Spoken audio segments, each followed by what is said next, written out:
welcome all to a very, very special edition of Kings of the Ring. I'm your host, Khalil, aka Black Bret Hart 1997. To my right, the man that needs no introduction is Willie Joe. Hey, aka Willie Gunn. Hey, yo. And we got TC on the production side, as always, making it right. This is under the Digital Bricks Network. And right now, this episode, we're talking about the wrestlers of the year, specifically top 10 wrestlers of the year. The only list that matters, the only list you need to be paying attention to, man, the top 10 wrestlers on the planet. Yes. There's been a lot of people who have some really good years, a lot of people who had not have some really good years, and it was really hard deciding on who is going to take the crown of this illustrious top 10, but it had to happen, and we got it down. What's the criteria? The criteria is they had to have had a good year.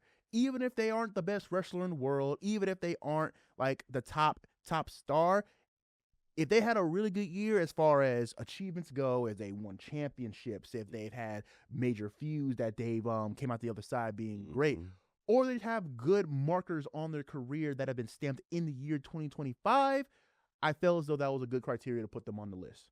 Okay. Okay. All right. So I thought, in the spirit of fairness, you can count us off as we get to our number 10 wrestler of 2025. Drum roll, please. Number 10 on our list, Javon Evans. Javon Evans had a really good 2025. Yeah, he really came up. I remember seeing him in 2024 a little bit on NXT. I'm like, oh, okay, he was a little young dude doing the flips, blah, blah, boom, boom, boom. But you could tell he really locked in, really went into the chamber and really got his skills together. Like, most definitely. Stephen Curry of this thing. Most definitely. He had a really good tag team match against the Hardy Boys earlier this year on NXT. Really good. He's had a very big presence on WWE TV, not just NXT, but also on Raw, SmackDown. He was in the middle of the Last Time Is Now tournament. He's had some presence in AAA as well. Javon Evans, as well as his multiple title matches against Obafemi for the NXT Championship, which unfortunately he has not won his singles title in NXT or in the company yet. But with how close he's been getting and everything that's been happening to him to make him not achieve that, I feel as though it's only a matter of time before they put the strap on this young man. So you think that he's not going to get called up? He's going to stay? I don't think he's going to be called up yet. But the whole called up thing, if you're making like appearances on NXT TV, he's going to be in the Royal Rumble because duh. But like, I don't think he's going to be a mainstay on NXT or main roster yet. I think he still needs to, he's going to win that NXT title first. As soon as Obafemi gets done with Mike Santana Tony D'Angelo, my bad. And after that happens, he can get his little title reign. At least that, or I thought he would get the North American title as well first. But, I think the future is bright for Javon Evans, definitely. Absolutely agree, man. Number 10, Javon Evans, man. Javon Evans. Number 9, Miss Io Sky. She started out the year really good. She was the women's world champion coming into the year. Yeah, triple threat match, WrestleMania, banger, for sure. Yes, definitely. She had a really good match there, and she had a really good showing out at Evolution as well. And she also had her spot at War Games with the trash can again, but with her name on it. But even though it's kind of like a little spot, it was still a major spot in that match. People talk about the War Games 2025 match. They're most likely going to that moment where she did steal the show. What about you? How do you feel about Io Sky? You fought for this. I did. So tooth and nail, I clawed for this. So, I think she's a great wrestler. So I really didn't put up too much of a fight. I think she had a solid year. I think she's, like you said, it started off with a banger. In the middle, slowed down a little bit, but picked back up. And now we back in the middle of things. I think she's finna win the tag team titles with Rhea. It's up from now. So 2026 might be good for her. As far as the female talent, she has been probably the one of the biggest mainstays of the main roster. As far as WWE goes, so congratulations to Io Sky. She's definitely earned it. It's really funny that, like, considering the decor, I have her number one rival on the table right now. But Que Sera Sera, congratulations to Io Sky, number 9. Congratulations, number 9, man. Mm-hmm. Number 8 on the list, top 10 best wrestlers of 2025. Who we got? Oma Femi, man. Mm-hmm.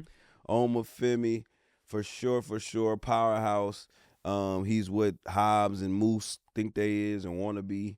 He really showing them how to do it, man. It's incredible that, like I was telling you on the phone, like how I don't really watch NXT like that, but his name just kept echoing. Like, people just kept talking about him. His name just kept coming, so I had to go check him out. And now he's made his way to the main roster with having that dope match with Cody Rhodes and showcasing his skills there. I think, like you said, he's gonna have another round with Javon and Woo Whoop, and then I think he's gonna come on up, man. He definitely so. He had a really good He had a really good showing out 2025, being a 2-time NXT champion this year alone, having a really good feud with both Javon Evans, Ethan Page for the title.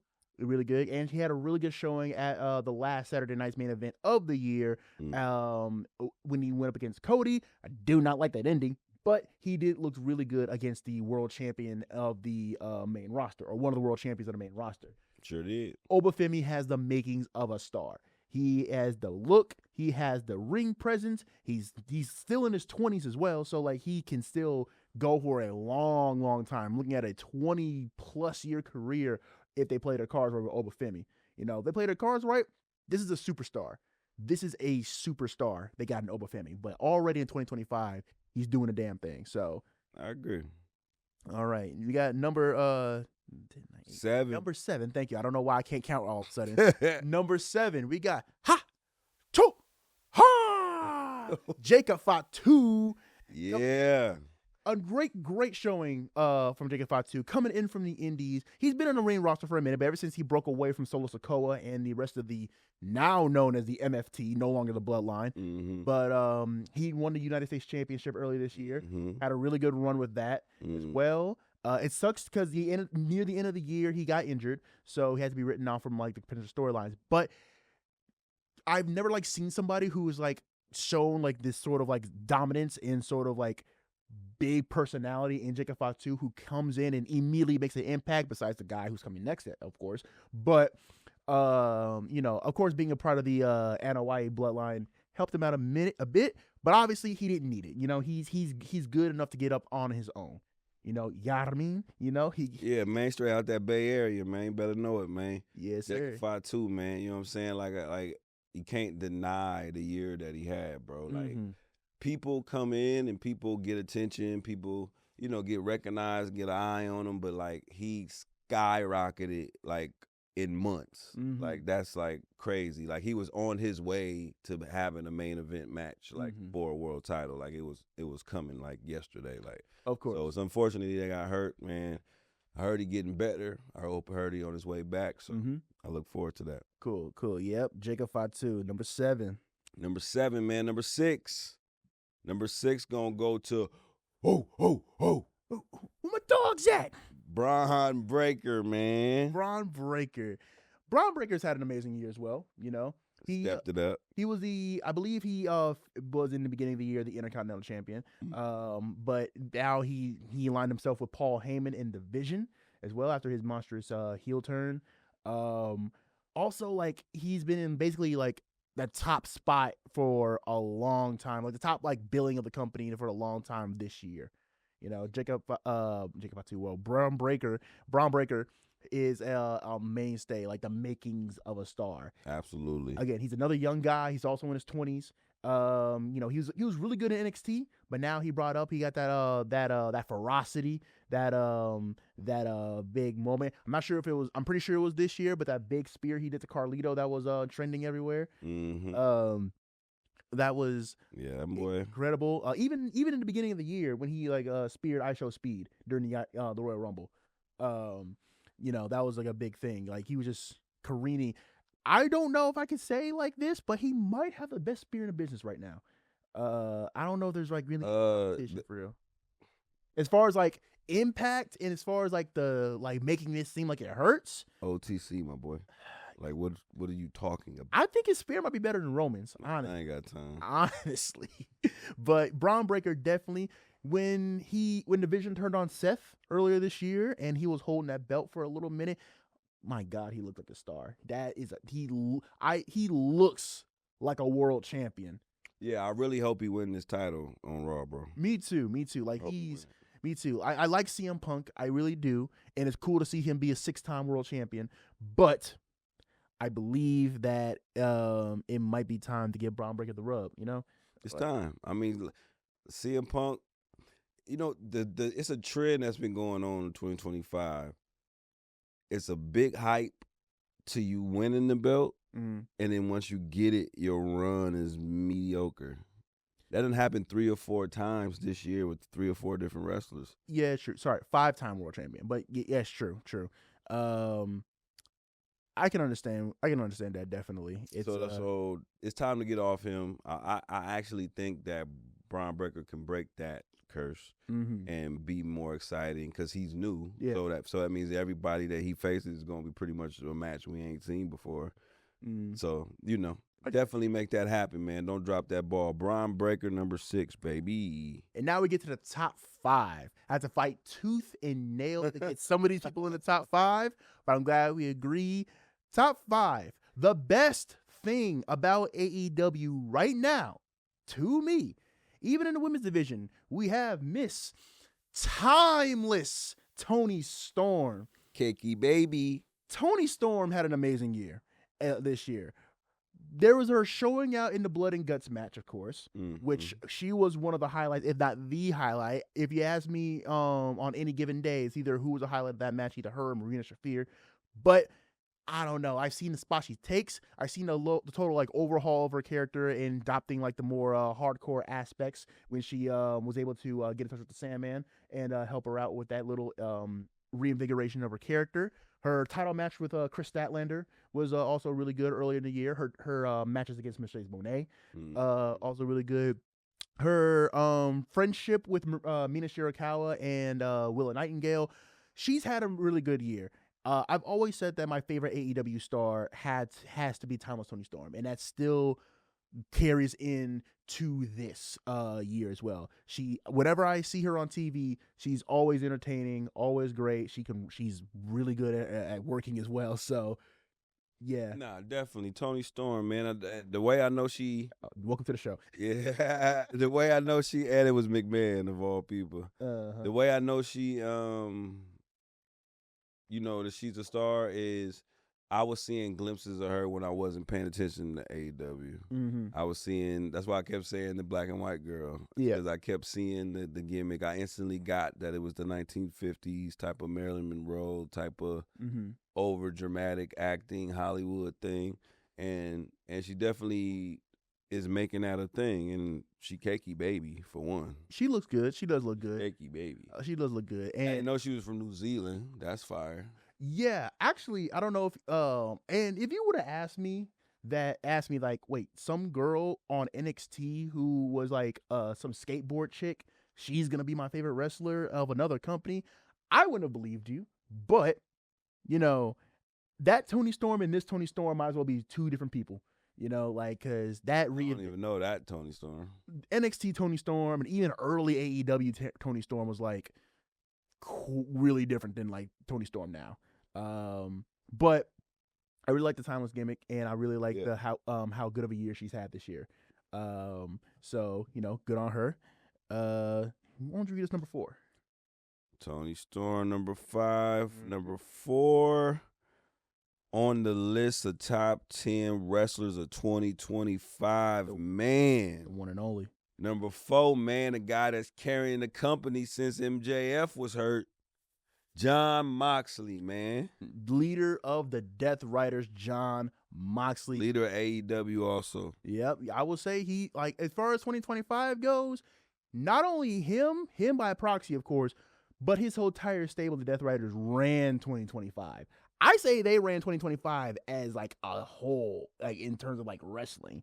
I haven't seen like a faction get like this big of like a mainstay presence on TV since the Bullet Club. But Jon Moxley as a character it has been amazing. Start of the year, he started out the year as world champion. He had that shit in the fucking briefcase.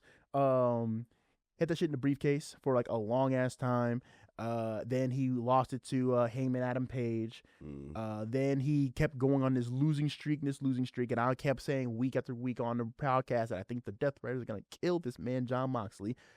As a wrestler, I've enjoyed his matches. I liked his showings with Kyle O'Reilly. His showings in the Blood and Guts match. His match against Darby Allin at Wrestle Dream. And even currently, recently, him winning the Continental Classic and becoming the Continental Champion. Sorry.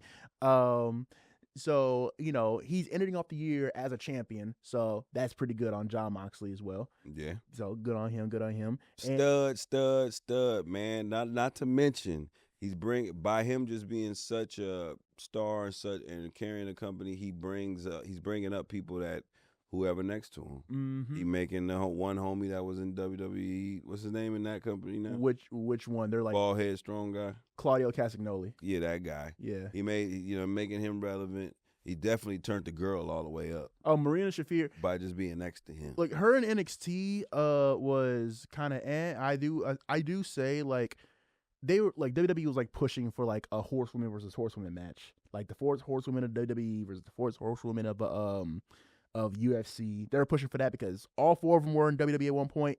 However, two of them couldn't wrestle to save their lives. Two of them could. Marina Shafir was also one of them ones who could wrestle. Her and Shayna Baszler. Ronda Rousey and Jessamine Duke were ass, but you know, Ronda Rousey wasn't that ass. Bro. She was ass, bro. Like she couldn't work. She couldn't do it, man. Even after she came back and won the Royal Rumble, she didn't get any better. But Shayna Baszler always out wrestled her, and Marina Shafir did as well. But Moxley as like a driving force behind the Death Riders, you know, he did the damn thing. He had a really good 2025. Definitely did, man. Moxley, man, keep carrying the company, my boy. Get away from them Death Riders. That name is ass. Go do your goddamn thing, man. The new Continental Champion, right? Yeah, new Continental Champion. Winner of the Continental Classic, so good job on that. Good, congratulations. Number 3, as he says, the best heel in the business. The best heel in the business. The best luchador in the world. Oh, man. Mr. Dominic Mysterio. Talk about it, man. Listen, Dominic Mysterio, 2-time Intercontinental Champion, beating John Cena for the Intercontinental Championship, and also being Intercontinental Champion earlier this year, I think after beating Braun Breaker, I believe. And he's had a great year. You know, him and Liv Morgan, the little partnership. He seemed to be like kind of getting away slightly from the rest of the Judgment Day. And kind of being on his own. Okay. But also, if we can forget, this man's a world champion right now. This man is a AAA world champion right now. Beating El Hijo del Vikingo for the championship on the I think a while ago. So, you know, and he's still the world champion. So right now, he's a double champion. So yeah, Dominic Mysterio being as young as he is with the achievements that he's done, really, really cool. You know, good job on him. And he's even to a point now where, like, you know, he's still, like, getting wildly booed, but, like, you know, he's also really entertaining on the mic as well. The best heel in the business, maybe the best superstar in the business. That's a big take right there. Yeah, we ready to go there, too. Hey, my man's is really, like, if you like how important Seth Rollins is to the company, every match he is a banger. Every storyline is quality. Dom Mysterio is headed towards that direction. He will be carrying the company one day. As people like Braun Breaker and Oma Femi be stars and champions and whoop, Dom Mysterio is the guy they will be facing. That's always going to be there. He has some like wicked achievements already in his career. Yeah, he's the guy. He's the one I'm most impressed by. Like, not only is he a 2-time Intercontinental Champion, he's also a 2-time NXT North American Champion, and also the AAA World Champion, and all again under 30. So that's a really good achievement for Dominic Mysterio. So congrats to him. That's the number 3. Yeah. Who's number 2? Number 2, man. Number 2, man. Number 2. Now, I'm going to say this about number 2. Mm-hmm. Probably about a month ago, number 2 wouldn't have been on this list at all. Okay. Because I didn't even know who he was. Oh, wow. Okay. Like, at all. Like, I'm just being honest. I had no clue who this nigga was. This guy over here, Me. He just kept saying his name, Kyle Fletcher. This guy, Kyle Fletcher. I'm like, damn, we can't even tap him. Yeah. I'm like, man. Yeah, Vince is fragile. Yeah, very. I'm like, man, let me go see what this dude is, man. What's this all about, man? I seen a match with him and Will Ospreay. Mm-hmm. That was the first match I ever seen of him. Mm-hmm. And just the way he was wrestling, so effortless and just so like smooth. Mm-hmm. It's not a lot of wrestlers that got that quality in the ring, like where it's like water. Like, yeah, you wrestle like water. Like, it's Kyle Fletcher, the proto star Kyle Fletcher. I'll say that. Really impressed me this year. Yeah, that Game of 5 series he's had with Mark Briscoe over the TNT Championship could put him on this list by itself. But he is a great driving force. Again, he's a really young guy. He got his match with Heyman Adam Page for the AEW Championship as well was really good.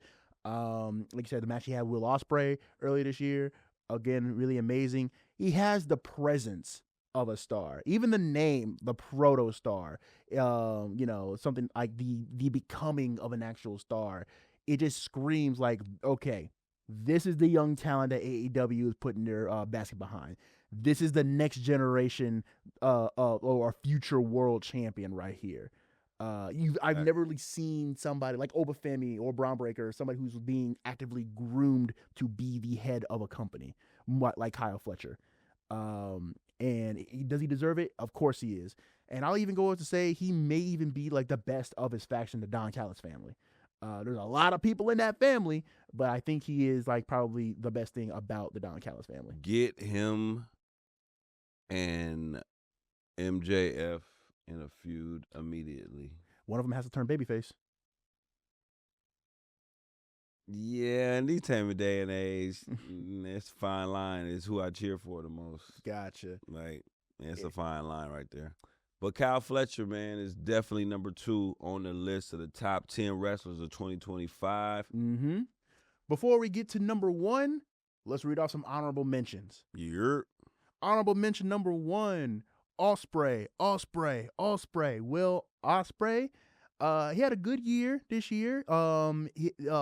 Big moment for me is his tag team match with Swerve Strickland against the Young Bucks over their EVP titles. Really good. Their whole his whole thing with Swerve Strickland this year, to come out and take out the Young Bucks in their reign of tyranny was really entertaining. And also really great matches this year as well. Again, highlight was over the EVP title. Yeah. Another honorable mention, Darby Allin. Mm-hmm. Darby Allin, man. Nobody wrestles like him. Nobody comes with it like him. That boy do anything to please the crowd. Like, highlight for him was his match against Jon Moxley at Wrestle Dream this year. The I Quit match. Mm-hmm. What really good showing for Darby Allin. Really odd way for him to get injured as well. Like this man is doing anything and everything to himself, completely fine. But whiplash on a coast to coast drop kick puts him in the hospital for a little bit. So, and obviously he wasn't in there for long because he just wrestled Gabe Kidd at World's End. So, another honorable mention, had to fight for this one. But it just makes sense. The CEO, Mercedes Moné.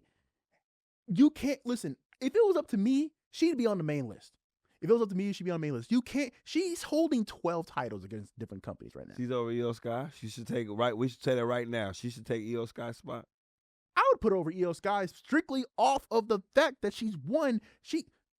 You can't just hold 12. No, it can't change it right now. But I would say, because you can't just hold 12 titles at the same time right now and it not be mentioned at all. This is a banger year. Nobody else is moving like her. We discussed the 12 titles already, so I ain't gonna go down that road. But okay.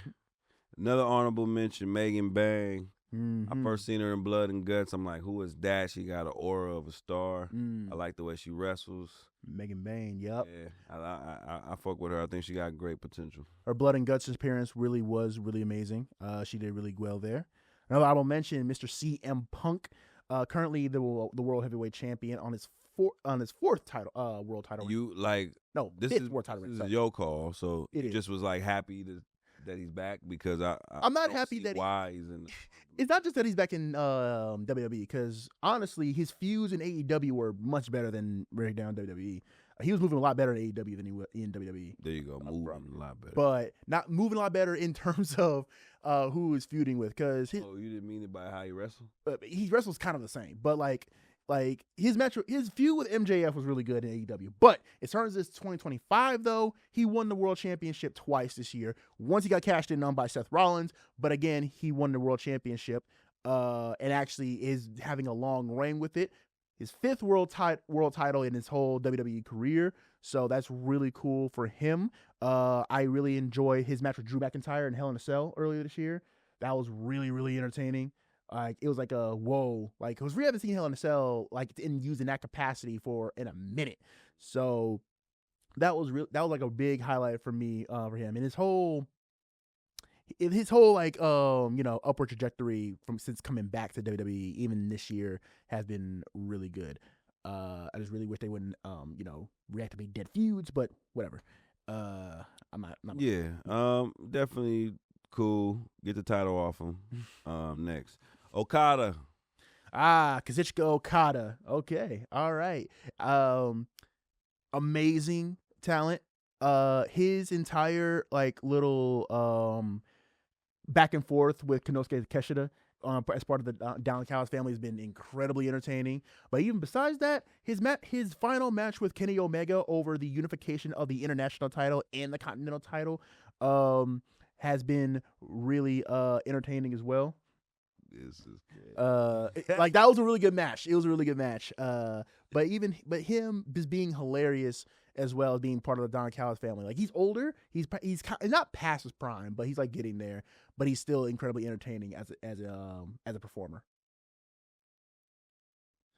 Next one, we got Stephanie Vaquer as another honorable mention. She's currently the women's world heavyweight champion and the better women's world champion in WWE right now, as opposed to that other girl. It's listen. Okay, I'm just saying. How do you hold the belt for this long and not have any defenses? But anyway, besides that, that's behind the scenes. That ain't her fault. It's not her fault. It's not her fault. But I'm just saying the reign has not been ever. Anyway, we're not talking about her. We're talking about Stephanie Vaquer. She has a really good year this year. She's really popular with the fans. People really love that Devil's Kiss move, of course.